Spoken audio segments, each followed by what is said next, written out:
Hello，大家好，我係梁粵中文啦。咁咧嚟到呢一個應該係2026 DSE 之前最後一條片啦，就係講呢個最後嘅提示啊。OK，咁就係講一個我開考嘅時候，或者係依家呢幾日咧，最後一兩日啦，我哋可以做啲咩啦？要做啲咩啦？就係咁。OK，好啦，咁首先呢樣嘢咧，我哋喺卷一部分咧，我哋就主要咧溫翻一啲所謂嘅大熱啦，或者其實都唔應該話係所謂嘅大熱，我哋應該去話咧係前幾年 OK，或者上兩年。都係冇咁考過，咁所以今年呢條題目呢啲咁嘅文章，呢啲咁嘅課文咧就會比較係大熱。咁我想當然我哋剩翻幾日嘅時候，我哋就盡量花多啲時間去處理，就係呢幾篇嘅文章先。咁盡量就冇花太多時間咧喺呢啲，即係你哋一定知大熱，同埋知道有啲乜嘢唔係大熱噶嘛。咁我依家就歸納咗一啲係大熱嘅一啲課文出嚟，咁佢主要就係處理翻呢幾篇文章，咁可以再講多少少啦，就係青玉碗嘅原籍啦，星星萬秋情啊，或者係 even 呢一個練無嬌都好咧。第一樣嘢咧，記得咧就係佢哋嘅題材啊，佢哋詞題詞牌呢啲你記得清楚先，佢哋係屬於上片地點啊，你要自己諗清楚。咁之後另一樣嘢就係如我叔也，弄人弄下弄君子啊，弄人弄下弄君子咧就基本上咧年年都會出嘅，咁上年又出咗一題弄人嘅一條長題目啦，咁今年唔知佢會出咩，咁但係我都建議係溫咗先嘅。咁嗱，再講埋就係青玉碗啦、練無嬌啦、星星萬啦，或者 even 係呢一個嘅弄人弄下弄君子，仲有呢個所謂嘅勸學咧，其實我都建議咧係背一背嘅，因為老實講呢幾篇咧都係比較容易背到噶啦。咁你諗一諗啊，就係喂呢啲咁簡單嘅文，就盡量背咗，盡量就執翻，即係透過呢個短期嘅去執翻嗰2分嘅背書嗰個格仔嗰題啦。咁之後仲有一樣嘢就係勸學啦，勸學咧你要記得佢用嗰啲咩嘅論證手法，主要咧就係佢講嗰啲論證嘅手法啦，千祈咧，即係總之就係，喂，到底佢想講啲咩啊？想說明啲乜嘢嘅道理啊？記得諗清楚先。仲有第二樣嘢咧，就係要處理一下道家方面啦，例如咩咧，係史德西山啦、現遊記啦，史德西山現遊記同埋逍遙遊啦，呢2篇咁嘅道家嘅文章啦，咁我都建議係處理一下先嘅。咁好啦，咁你要諗一諗就喂，到底勸學啊，佢嘅嗰個中心嘅論點係啲乜嘢啦？要諗下佢嘅分論點係啲咩啦？有邊3樣嘢佢表達咗啦？第一樣嘢就係改變天性，第二樣嘢就係彌補不足，第三樣嘢就係講話要累積專心同埋要堅持啊嘛。咁所以記得就係諗清楚喂，到底勸學佢有啲乜嘢 point， 同埋佢有啲乜嘢嘅手法。咁最主要我覺得就係要溫呢2個部分啦。OK， 咁我仲有另一樣嘢就係逍遙遊啦，主要咧就係睇翻惠子、莊子佢係2次對話入面啊，佢2次對話入面分別說明咗啲乜嘢道理，同埋舉出咗啲乜嘢嘅例子啦。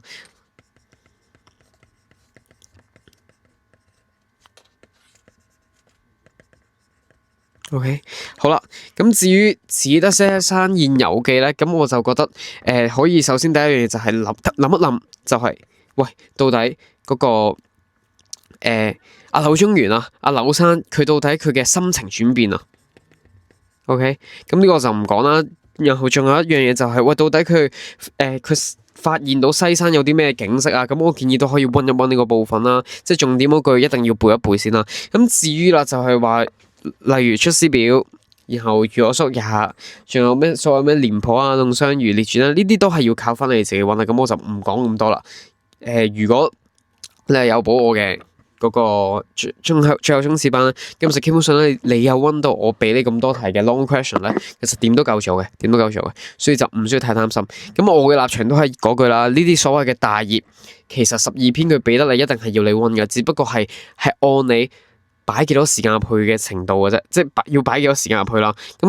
咁所有都要溫語譯噶啦。咁只不過依家剩翻嗰幾日嘅時候，就花翻更多嘅時間落去，靠呢個短期嘅譯，靠呢個最後嘅衝刺去搞掂翻晒啲所有嘅文章先。OK， 咁啊，我建議以上所有文章一定要準備充足啦，為求做到萬無一失。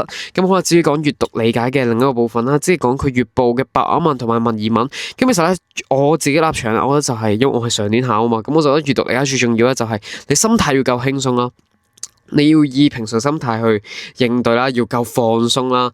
因為點解咧？其實就係因為當你一緊張嘅時候咧，你個人咧再唔係就係太嗱，我係一個咩人咧？我就做卷會好興奮嘅。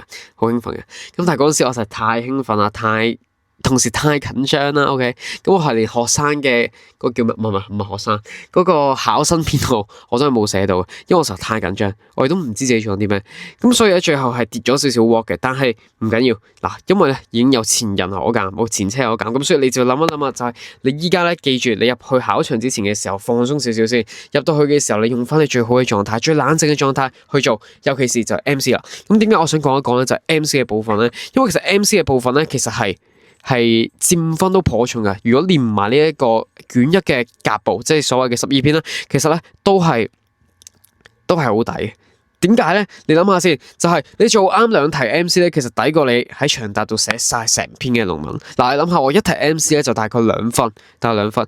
但係諗下，如果你寫完一條長嘅題目，寫完之後，其實你預都係，除非你係肯定你係5星星啦，咁其實基本上你都係好難拎足晒4分，甚至 even 你拎到3分上品等等，其實都係有少少難度喺度嘅。咁不如你擺更多嘅時間入去做好 MC， 冷靜咁做好晒所有 MC， 你做啱2題 MC， 點都睇過你喺長答度寫晒成篇論文出嚟嘅。咁呢個咧就係我考完試嘅一個最大得着。然後仲要諗一諗，你計一計啦，就係 MC 咧，其實佢佔你37.5%，即係差唔多40%，即係3/8。咁你1題 MC 2分咧，其實撞啱2題等於1題長答，記得處理好晒所有 MC， 清咗晒每個選項，唔好睇小每一題 MC 嘅重要性。咁記得落最後揀 MC 嘅時候咧，千祈就唔好揀錯啦，因為嗰陣時我就係太緊張，明知道我條題目咧答案係 D 定唔知 C 啦，但係都係可以揀錯咗另一個，因為我太緊張啦，太緊張。咁我至於長題目方面咧，就繼續用我嘅嗰個3式刷題法啦。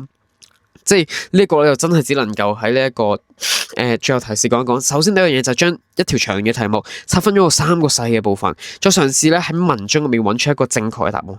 OK， 將啲即係分開咗細嘅部分之後咧，再喺文章入面揾翻對應嘅嗰個部分。OK， 千祈咧唔好就涉成條長題目咧接睇落去。我哋嘗試揾翻就係佢每個細嘅部分到底 refer 緊啲乜嘢，對緊啲乜嘢，去揾翻佢對緊啲乜嘢，再寫翻喺個長即係長嘅嗰個題目入面，寫翻個答案度。諗一諗到底，喂，作者其實佢寫緊啲咩？作者點樣去寫呢樣嘢？同埋作者到底佢真正想表達啲乜嘢？好啦，咁如果你話，萬一完全睇唔明篇文點做嘅時候，繼續用我嘅3式刷題法啦。喺拆開題目嘅部分嘅時候咧，嘗試試下揾一揾咧，有冇一啲其實係可以抄嘅部分。嗱，你閱讀理解始終離不開抄嘅，但係當然你要重點咁樣抄啦。咁如果畢業嚟講長題目嘅情況之下，你其實萬一完全咩都冇嘢可以做嘅時候，就用咗3式刷題法先，將嗰條長嘅題目拆分咗做3個細嘅部分，將佢喺篇文入面揾翻啲正確答案，嘗試試下抄咗喺個答案度先，因為可能你起碼咁樣都執到1至2分，將啲內容重點抄咗落去先，唔好咩都唔寫，或者可能係寫啲完全唔關事嘅嘢。咁咧，如果你萬一覺得喂真係完全睇唔明篇文啦，咁你都係用翻我嘅框架啦。咁咩叫我嘅框架咧？即係好簡單啫，就係用翻我之前講嗰條片。你萬一完全睇唔明篇文，首先都係嘢問下篇文其實到底係想表達啲乜嘢，作者其實係諗緊啲乜嘢，作者點解要寫啲咁嘅嘢，同埋就係考評局佢俾得呢篇文你睇，一定係有佢意所在，佢一定係有佢嘅立意，一定有佢嘅道理想表達出嚟。只不過喺呢一刻我哋太緊張，未揾到出嚟。咁好啦，我哋機會點樣揾翻作者到底想表達啲咩出嚟咧？好，咁你記一記就係呢個框架，就係到底你諗一諗啊，佢到底作者記述咗啲乜嘢事？即係佢記述咗乜嘢？記敘咗乜嘢起承轉合？第二樣嘢啦，就係佢會唔會喺入面咧，喺篇文入面，佢有批評、讚揚到一啲人，即係佢有 comment 到一啲人咧。例如可能係佢阿爸，可能佢阿媽，甚至可能係佢隔籬屋個唔知邊個。喂，你諗一諗，佢到底批評緊邊個人？而呢一個人，佢又帶我啲乜嘢道理出嚟先？我要描寫有啲乜嘢嘅人，描寫有啲乜嘢嘅現象。OK， 好啦，咁之後仲有一樣嘢咧，就係你要諗清楚咧，到底抒發咗作者啲乜嘢嘅情感，乜嘢嘅感悟。OK， 嗱，即係佢有啲乜嘢嘅情感咧。OK， 嗱，呢啲咁嘅情感嘅嘢其實係幾易玩嘅，我覺得你嘗試試下用第二隻熒光筆去用 highlight 翻喺篇文入面，到底有冇啲乜嘢情感嘅一啲關鍵字眼，嘗試試下將佢歸納咗出嚟先。好，咁基本上呢個就係既描書類別嘅閱讀理解篇章，我哋可以做到嘅揾到一個立意嘅一個方法啦。咁我哋講下議論篇咧，咁咧因為上年其實嘅性質咧係比較偏向議論篇嘅，咁所以咧今年議論咧其實都未到話係超級大熱，咁但係都可以嘗試試下諗一諗到底佢想表達啲乜嘢啦。第一樣嘢就係我哋諗下佢到底通過咗啲乜嘢觀點，仲有乜嘢例子？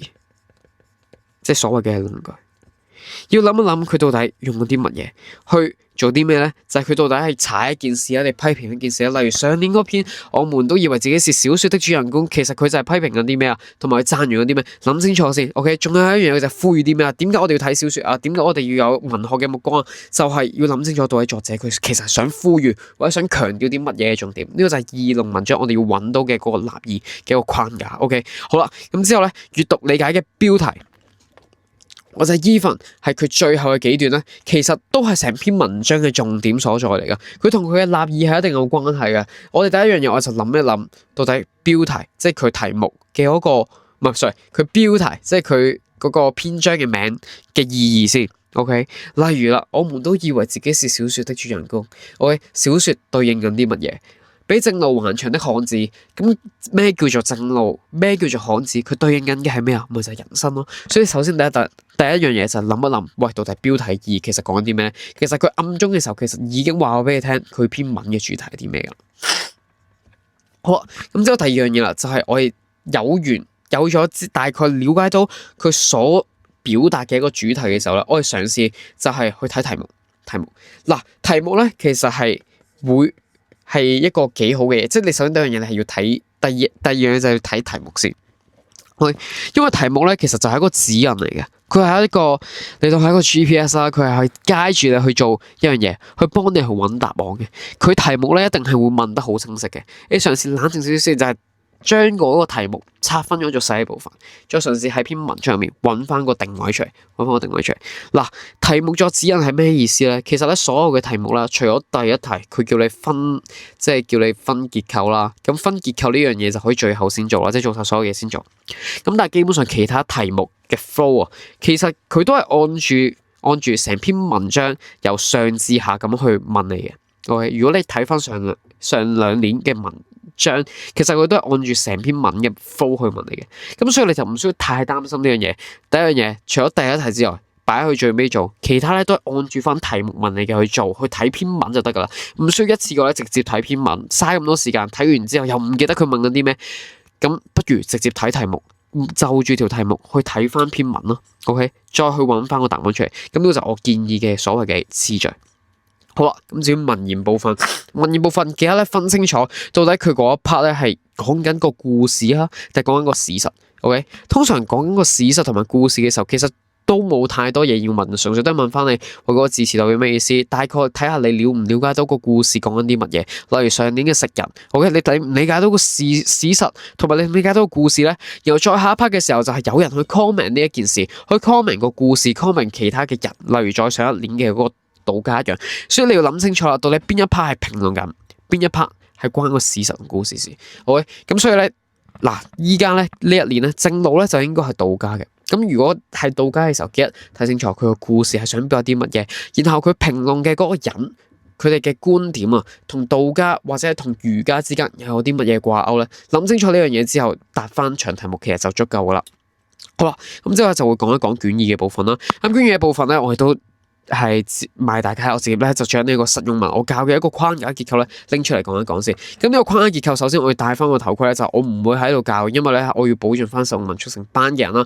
咁咧呢個框架只係供你參考，實際情況咧都要按翻你去考嘅時候用。咁只不過呢個就係我覺得一個實用文最基本嘅框架啦。第一段嘅時候記得清晰交代你自己嘅寫作目的、寫作背景、計劃意義、活動名稱、活動背景、活動目的等等等等。OK， 最好咧就係交代晒所謂嘅內容信息。咁呢度我就唔長講啦，重點咧都係可以睇翻咧我嘅實用文速成班嗰個啦。OK， 咁至於內容啦，要做啲乜嘢咧？第一樣嘢要歸納出同學嘅意見重點，歸納出資料二啦，主要係資料二，可能有啲數據俾你，或者可能係啲同學嘅意見，記得歸納出佢哋嘅重點，總結出嚟，撮要。避免咧就浪費一啲篇幅 ，OK？ 記得要寫翻同學嘅意見，不論佢係正面嘅意見又好，抑或佢係負面嘅意見都好，記得都要做一樣嘢，就係將佢嘅重點歸納翻出嚟，千祈唔好唔記得抄翻上去。如果唔係咧，就佢係計你抄漏嘢噶啦。OK？ 好啦，然後框架如下啦，即係最基本嘅內容段框架。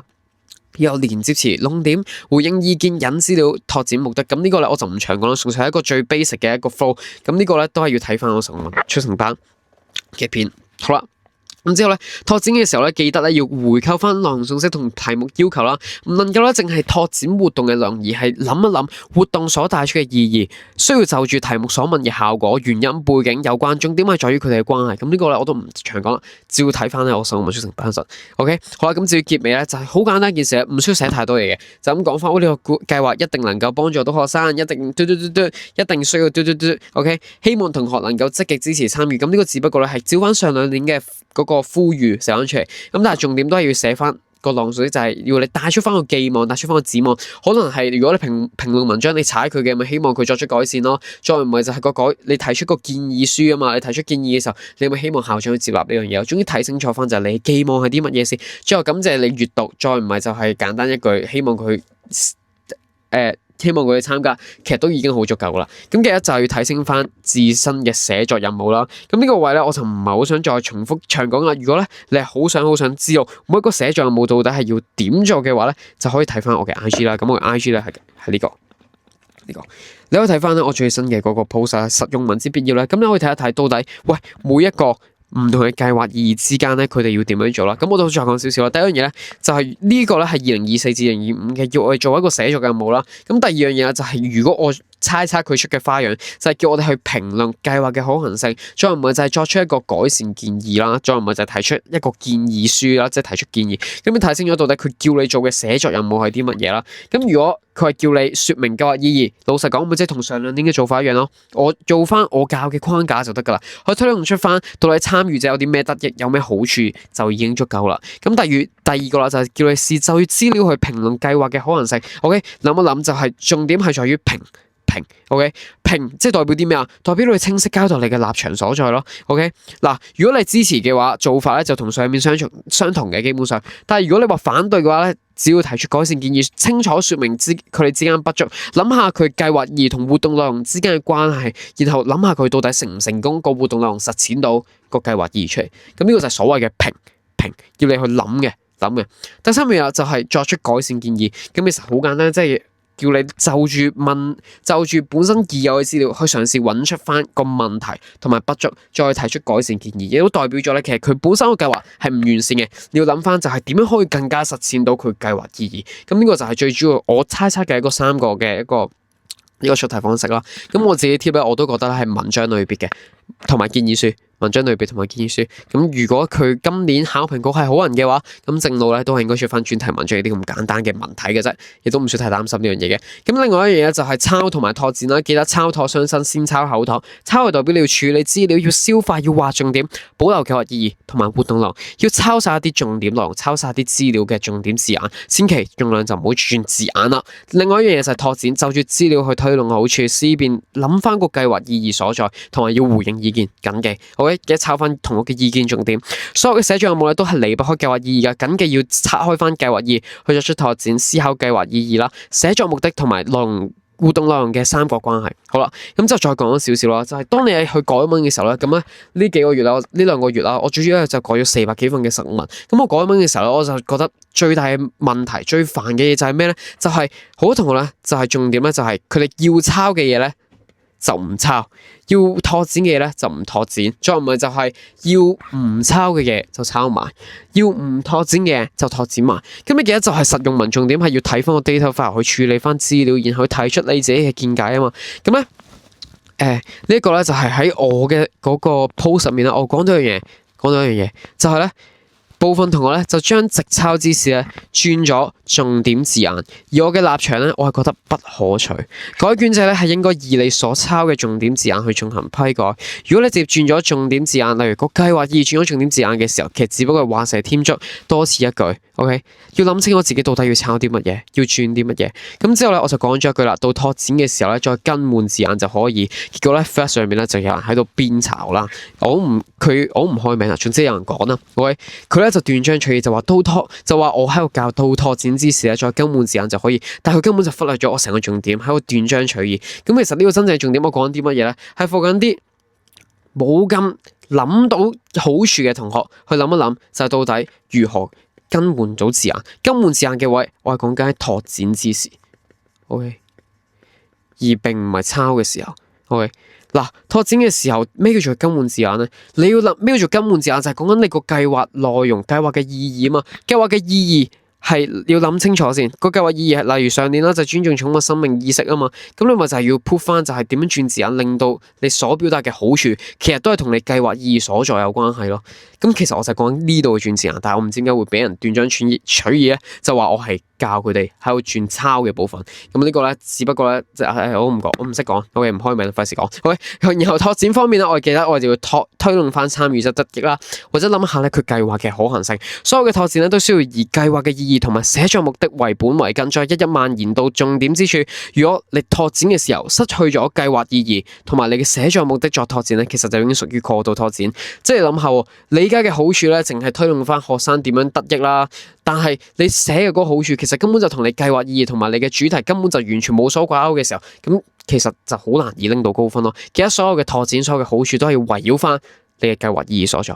計劃意義所在。好啦，咁至於咧，去到卷二長文部分啦。卷二長文部分咧，無論如何嘅時候，你記得第一步嘅時候就要將題目拆開咗先，要諗清楚題眼之間嘅關係，再落筆，最好寫大綱啦。咁你發現到咧，呢兩年嘅題目咧，其實我自己覺得咧都比較開放嘅。最新尋回嘅玩具、藏在泥土中嘅寶物、無愧選擇、為不完美添色彩，其實呢幾類嘅題目咧，我自己都覺得咧係比較開放嘅。各位，但係當你一開放題目嘅時候，你就要注意一下啦，扣題係好重要啊。好重要，所以諗清楚啦，就係每一個題眼代表緊啲乜嘢先，諗清楚佢真正嘅定義，真正嘅定義。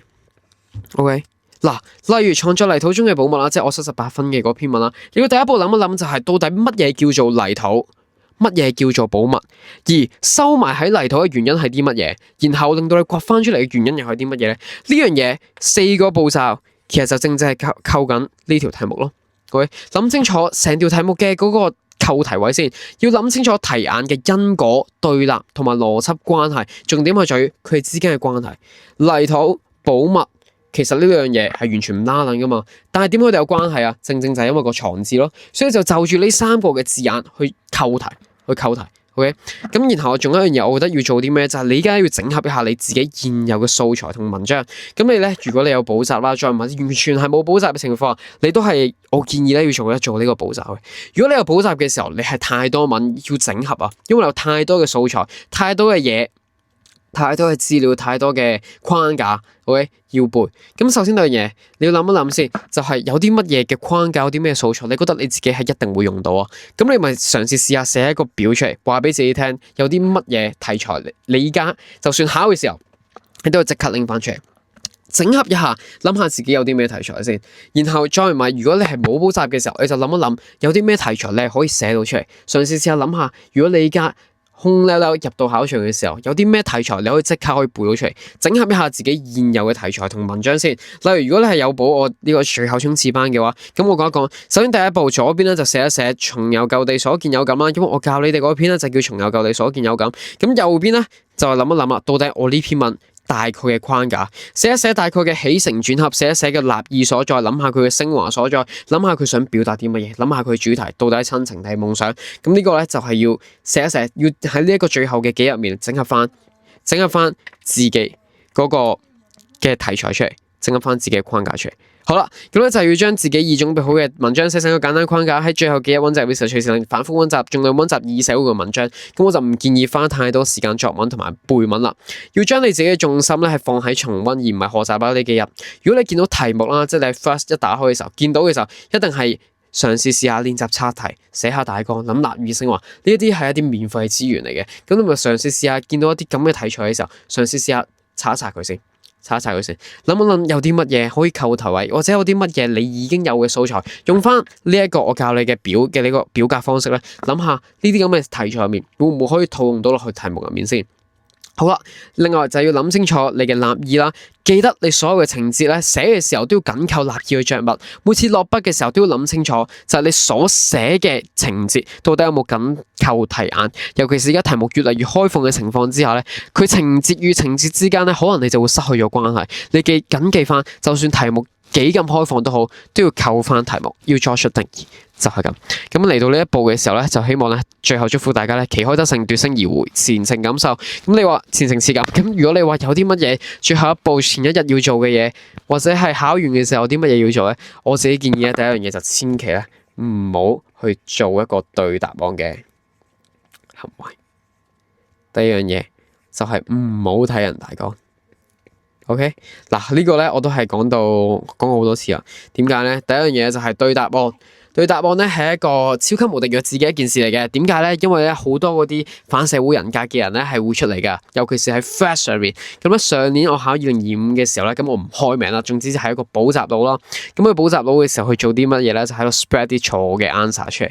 咁咧就搞到我勁焦慮啦。因為明明我嘅答案好似係啱嘅，但係佢就 spread 啲錯嘅 answer 出嚟，咁就會令到我覺得喂死啦！錯咗喎，咁我咪好似中文就成科都差咗咯，有個咁嘅 concept 喺度，即係我錯咗一題，就會令到我覺得好似，犯咗好大錯，尤其是 DSE 咁重要，唔係你校內考試啊嘛，所以千祈唔好對答案先，唔好對答案。OK， 另一樣嘢就係唔好睇人哋大綱啦。一定咧有好多人咧會 po 上 Flash 就話，我咁寫啱唔啱？咁寫扣唔扣題？睇嚟做乜嘢啊？你寫咗就係已經，你寫得嗰下嘅時候，其實你篇文已經係最好啦。我嗰陣時就係瘋狂睇，我就以為自己我篇文嚟咗題，但我最後出到嚟都係有5星星啦。最後出到嚟都係有78分啦。最後出到嚟實文43分添。咁所以其實呢樣嘢你唔需要諗太多啊，出到嚟再算。所以最後一步咧就係要 defast 喺前一晚咯，跌一跌個 fast 咯。或者喺考完嘅時候，跌一跌個 fast，脫離一下呢一個所謂嘅 social media 先，考埋英文先睇。我就係因為冇睇，就係因為掛住對答案，掛住睇人大講，覺得自己咧中文咧收咗隊噶啦，然後就冇溫英文。OK， 咁呢個千祈不可取，千祈不可以取。OK，咁就係咁咯。咁咧，如果你係有興趣咧，話想睇更多，即係我講實文嘅呢一 part 嘅時候咧，可以去 follow 我呢個嘅 IG 咯。咁就係咁。咁至於最後中六最後衝刺班嘅同學咧，咁咧一陣咧會同你哋解埋呢一個嘅我貼嘅題目，咁咧記得睇埋佢。咁就係咁，再見。